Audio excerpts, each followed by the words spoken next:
ఆట ఆడేసి కడా నేను వెళ్ళిపోతా విశాఖపట్నానికి అంటే నువ్వెక్కడికి వెళ్తావు, నువ్విక్కడే ఉండమని కోర్టు కూడా మొట్టికాయలు వేసే పరిస్థితి వచ్చింది. కానీ ఒక పని చేశాడు. అక్కడ చూస్తే 500 కోట్ల రూపాయలు ఖర్చు పెట్టి ఆ కొండనే మొత్తం బోడిగుండు కొట్టించేసి 500 కోట్ల రూపాయలతో ప్యాలెస్ కట్టాడు. ప్రజాధనాన్ని ఏ విధంగా దుర్వినియోగం చేశాడో ఇది ఒక ఉదాహరణ మాత్రం. నేను అందుకే ఒకే మాట చెప్తున్నా, అయిపోయింది ఈయన పని. మళ్ళీ రాజధాని అమరావతిగానే ఉంటుంది. ఈ తిరువూరు మహాసభలో చెప్తున్నా, మన రాజధాని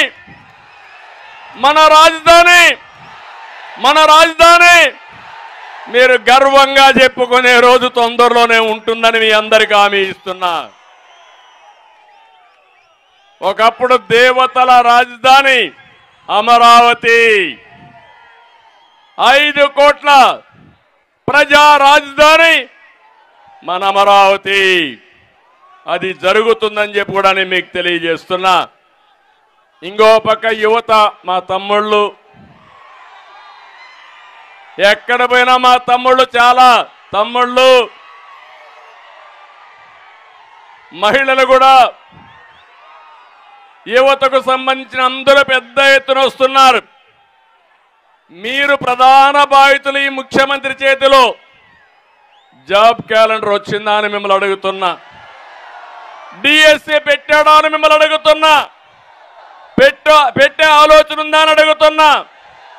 పెట్టుబడులు వచ్చాయని మిమ్మల్ని అడుగుతున్నా. తమ్ముళ్ళు, నిరుద్యోగంలో దేశంలో ఎవరు టాప్ అంటే మనమే టాప్.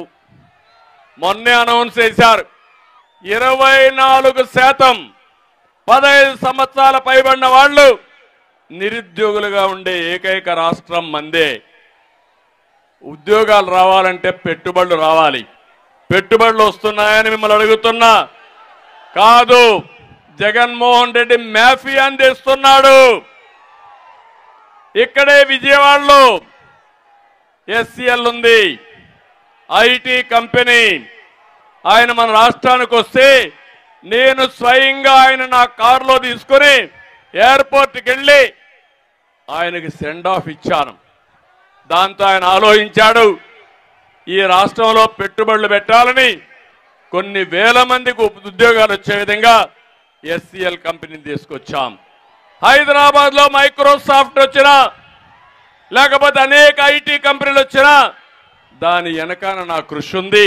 ఈరోజు ఆటో పైలట్లో అందరూ వచ్చి పెట్టుబడులు పెట్టే పరిస్థితికి వచ్చారు. ఇంకో పక్క మనం పెట్టుబడులు తెచ్చాం. జగన్ ప్రభుత్వం మాత్రం టెర్రరిజాన్ని తీసుకొచ్చి పెట్టుబడులన్నీ తరిమేసే పరిస్థితికి వచ్చాడు. మనం ఉద్యోగాలు తెచ్చాం, జగన్ గంజాయి తెచ్చాడు. అవునా కాదా అని మిమ్మల్ని అడుగుతున్నా. ఊరూర్లో గంజాయి ఉందా లేదా? తమిళలో గంజాయి లేకపోతే మీరు అడగతారు. మీరు అడగకుండా ఉండాలంటే మీ అందరినీ గంజాయి మత్తులో పెట్టేస్తే మీరు ఏమైనా పర్వాలేదు అనుకుంటున్నాడు ఈ ముఖ్యమంత్రి. చాలా దుర్మార్గం.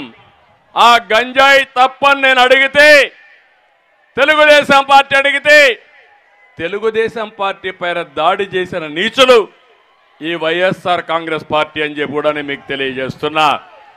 మళ్ళీ అడుగుతున్నా యువతని, తమిళలో హుషారుగా ఉన్నారా లేదా?